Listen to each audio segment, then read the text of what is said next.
Hello students, welcome back to my channel Learn with Shilpa. I hope you all are fine. I am also fine. Okay, so today we are here for new topic. आज हम यहाँ पे किस लिए हैं?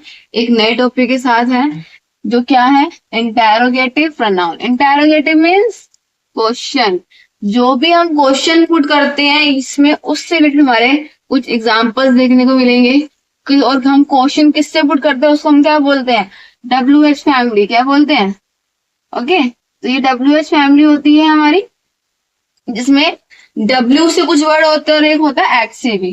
Okay तो यहाँ पे कौन कौन से वो देख लेते हैं हम. जैसे व्हाट मीन्स क्या, हु कौन, whom ये किसका किसके, एंड विच किसके साथ, लेकिन इनमें से कौन सा, विच मीन्स कौन सा.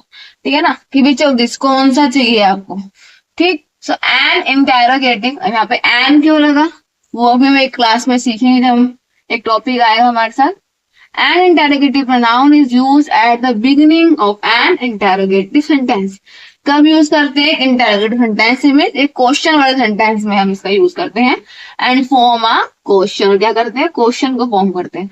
What, who, whom, whose and which are the 5 interrogative pronoun. ठीक है, तो ये क्या है? 5 इंटेरोगेटिव प्रोनाउन है हमारे in English.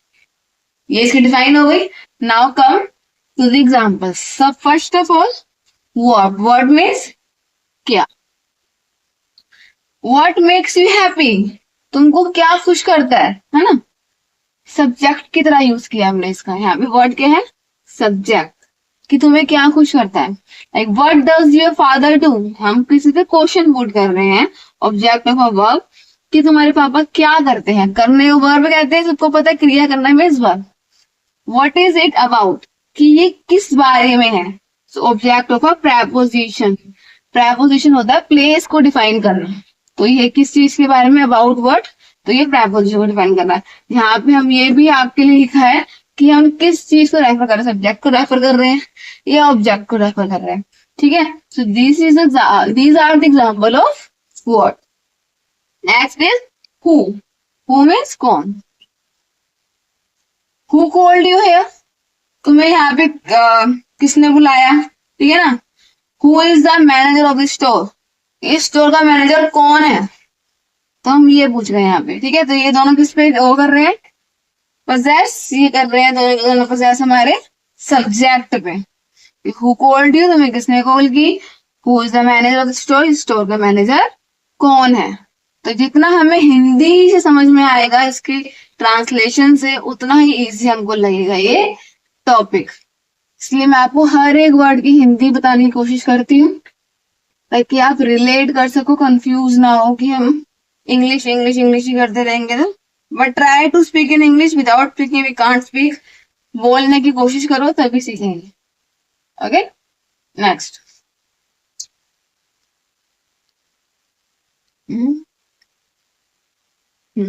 Okay. These are the some more examples of interrogative. Who तक हमारा हो गया था. Now next is whom. Whom is she dating? वो किसे डेट कर रहा है. मीन्स ये किसे या किसके के लिए हो सकता है.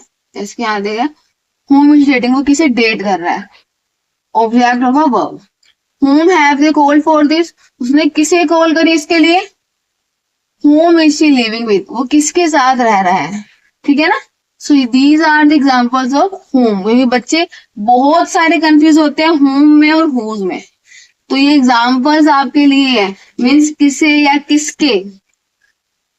अगर इस तरह के वर्ड आप बोल रहे हो किसे या किसके, तो whom का आएगा कि whom is she living with. वो किसके साथ रह रहा है. whom have they called for this. उसने किसे कॉल की इसके लिए. ठीक है, ये whom का हो गया. Next is whose. अब whose का मतलब whose is this? I want to buy it. कि मुझे ये खरीदना है. ये किसका है. ठीक है, तो ये किसका के लिए. बहुत सिमिलर हो जाते हैं इसलिए बच्चे कंफ्यूज हो जाते हैं whom और whose में. These bangles look quite antique. कि ये बैंगल्स कुछ एंटिक लग रहे हैं. Whose are they? ये किसके हैं. कि ये एंटिक लग रहे हैं बैंगल्स, ये किसके हैं हम ऐसे पूछ रहे हैं. तो किसका किसके इसमें भी similar. This suit look great on you. ये सूट तुम पे बहुत अच्छा लगता है. Whose is it? ये किसका है. ठीक है, तो किसका किसके तरह के वर्ड whom और whose में हमारे यूज होते हैं. अगर आपको इसमें कुछ डिफिकल्टी आ रही है कि इस क्लास में बेटा इंटरोगेटिव प्रोनाउन पढ़ रहे हैं, तो मैं इसको लेकर भी एक क्लास लेके आ जाऊंगी, ताकि आपको कोई दिक्कत होगी तो आप कमेंट में बता सकते हो कि हमें होम और हुज के बारे में और डीपली पढ़ना है, तो एक अलग से क्लास बनेगी, क्योंकि ये बहुत वास्ट टॉपिक है होम और हुज के ऊपर। Which means which is your car, इनमें से तुम्हारी कार कौन सी है, तो कौन सी के लिए हम विच का यूज करते हैं। Which of this is your house, इनमें से तुम्हारा घर कौन सा है। Which was your favourite song, तुम्हारा फेवरेट सॉन्ग कौन सा है। तो हम कुछ पूछ रहे हैं कि कुछ बहुत सारे में से कोई एक चीज के लिए, तो हम विच का यूज करते हैं। Okay, so this is the class of interrogative pronoun, this is another topic of pronoun which name is distributive pronoun. अब हम कौन सा टॉपिक कर रहे हैं, अब हम कर रहे हैं डिस्ट्रीब्यूटिव प्रोनाउन। अब इसका मतलब क्या होता है उस पर चलते हैं। A distributive pronoun refer to the members, इसको रेफर करता है, ये मेंबर बता रहा है मेंबर के बारे में, of a group separately. It distributes the verb amongst the group of people और थिंग इट रेफर्स टू। जिस भी लोग की बात कर रहे हैं हम, जिस भी पर्सन की बात कर रहे हैं, जिस भी थिंग की बात कर रहे हैं, उसके ग्रुप को वर्ब के अमंग्स क्या करता है, रेफर करता है, बताता है। अभी वर्ब के अमंग्स कैसे रेफर करता है, क्या मतलब है इस डिफाइन का, वो हम एग्जाम्पल से अच्छे से समझेंगे। इसमें आते क्या क्या है, इसके अंदर आते हैं हमारे ईच, हर एक, इधर कि या तो ये, या तो वो हम बोलते हैं ना, इस किसी ने हमको ऑफर किया कि मुझे, ये मैंने पूछा कि आपको आइसक्रीम खानी है या चॉकलेट, ठीक है, तो बोलूंगी डू यू वांट या do you have, want to have इधर आइसक्रीम और चॉकलेट, कि तुम्हें आइसक्रीम खानी है या चॉकलेट, ठीक है ना। तो इधर लगता है कोई ऑप्शन देने के लिए, नीदर ना तो ये ना तो वो, कि आप बोलोगे नो, नीदर आइसक्रीम नोर चॉकलेट, कि ना तो आइसक्रीम खानी है ना चॉकलेट खानी, तो उस तरह के वर्ड्स के लिए ईच, इधर, नीदर हमारा यूज होता है, ठीक है ना। अब इसके अच्छे से और एग्जांपल्स देखते हैं।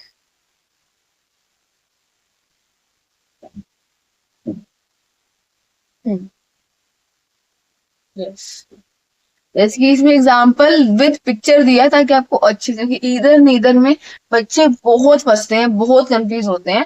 So here are the example plus picture also for you. First is I gifted her 2 dresses, कि मैंने उसे 2 ड्रेसेस गिफ्ट करी थी, गिफ्टेड। शी लाइक्ड नीदर, कि मैंने 2 ड्रेस गिफ्ट करी, उसे कुछ भी पसंद नहीं आई, नीदर मीन्स कोई भी नहीं, कि not this one not this one two, ना मुझे ये पसंद आई ना मुझे ये पसंद आई, नीदर मतलब दोनों में से कोई पसंद ना आना, ठीक है।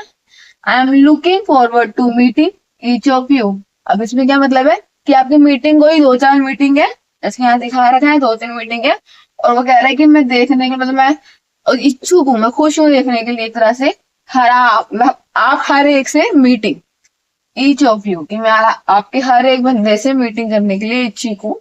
I am looking forward to meeting each of you, ऐसा कोई पर्सन बोल रहा है जिसको उससे मीटिंग करनी है। 3-4 ग्रुप में, ठीक है ना, ये ग्रुप में लोगों को रेफर कर रहा है, यहाँ बताया गया है, बिना हमने कोई स्पेसिफिक नहीं बताया कि विद अमन या विद रमन, नो, हमने ईच ऑफ यू बोलते होते कि आप तीनों से मीटिंग करने के लिए इच्छुक हूँ, इसका मतलब ये है। ओके,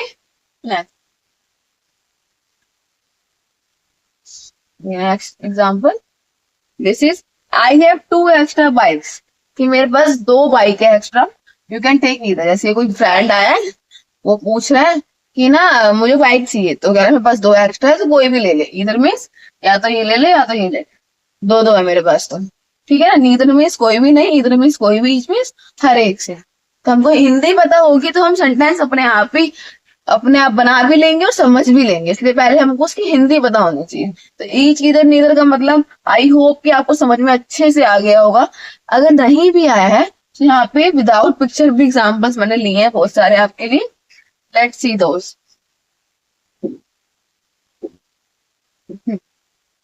फर्स्ट है a student receive a certificate, कि हर एक बच्चे को क्या मिला, सर्टिफिकेट मिला। Okay, either of the option is correct. Suppose करो आंसर में कोई 2 ऑप्शन है, 4 ऑप्शन के हैं, और तो हम सोच रहे हैं ए और सी की, ए और सी में से दोनों में से कोई भी करेक्ट हो सकता है, कि ईच, कि ईदर, इन दोनों में से कोई भी एक ठीक हो सकता है। Neither of the boys was present, ऐसी कोई क्लास है, उस क्लास में उस दिन एक भी बॉय नहीं आया, तो नीदर मतलब कोई भी लड़का प्रेजेंट नहीं है। Each of the girls सैंग a song, कि हर एक लड़के ने क्या किया, गाना गाया, ठीक है ना। सैंग मीन्स गा चुके हैं, सिंग होता तो प्रेजेंट, सैंग है तो past. Neither of the answer is acceptable. अब कह रहे किसी बच्चे ने कोई आंसर बताया, 2-3 आंसर बताए, तो टीचर ने बोला नीदर मीन्स कोई भी आंसर एक्सेप्टेबल है, सारे आंसर गलत है आपके। Either of you can join the team, कि सपोज करो यहाँ पे कोई 2 बच्चे खड़े हैं, हमने लाइक जो टीम कोच उसने बोल दिया कि आप में से कोई भी एक ज्वाइन कर सकता है। Each of us has a role to play, कि हम हर एक के पास एक रोल है प्ले करने के लिए। I have more examples for you. Next is neither of them agrees with me, कि कोई भी मुझसे अग्री नहीं कर रहा। Each player was awarded a medal, कि हर एक प्लेयर को क्या मिला, एक मेडल मिला।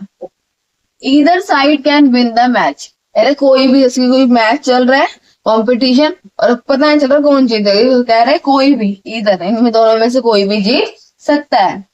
Neither side is willing to compromise, कोई ऐसी चीज नहीं कॉम्प्रोमाइज करना पड़ेगा, बट दोनों में से कोई भी कॉम्प्रोमाइज करना नहीं चाह रहा।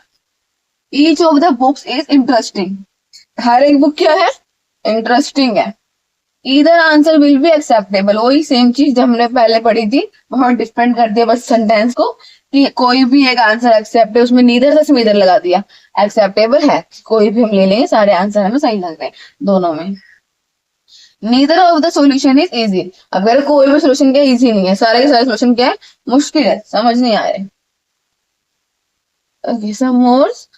Yeah, these are the last one. Each man has his own opinion. हर एक इंसान के अपने अपने अलग अलग ओपिनियन होते हैं, किसी की भी सोच एक नहीं होती। इधर road lead to the station, कि कोई भी रोड क्या है, जैसे ऊपर 2 रोड दे रखे हैं, इन दोनों में से कोई भी रोड स्टेशन की तरफ तुम्हें ले जाएगा। Each of them did their best, हर एक ने अपना बेस्ट दिया, अच्छा दिया। Neither neither plan worked out, कोई भी प्लान काम नहीं आया। Either of the dresses looks great, कि हम कोई भी ड्रेस क्या है, जैसे सपोज करो कि यहाँ पे 2 ड्रेस पड़ी है, हम पूछ रहे हैं मम्मा से, किसी से, अपने हस्बैंड से, कि कौन सी ड्रेस अच्छी लग रही है, उन्होंने बोल दिया कोई भी पहन ले, सब अच्छी लगेगी। Either of the dresses looks great. Each person must sing the form, ये हर एक पर्सन क्या है, form, sorry sign the form, हर एक पर्सन साइन करेगा form. Okay, so these are the sentences on distributive pronoun and this is the last topic of pronoun. I hope कि आपको बड़े अच्छे समझ में आएगा pronoun, कि what is pronoun, types of pronoun and examples also. मैंने आपको हर एक चीज को डीपली समझाया है कि होता क्या है pronoun हमारा। हम नेक्स्ट क्लास में आएंगे with new topic, with new energy, इसलिए आप जुड़े रहिए चैनल से। अगर आपको अच्छा लग रहा है तो लाइक सब्सक्राइब करिए और हमारे चैनल को देखना ना भूलिए। Thanks for watching.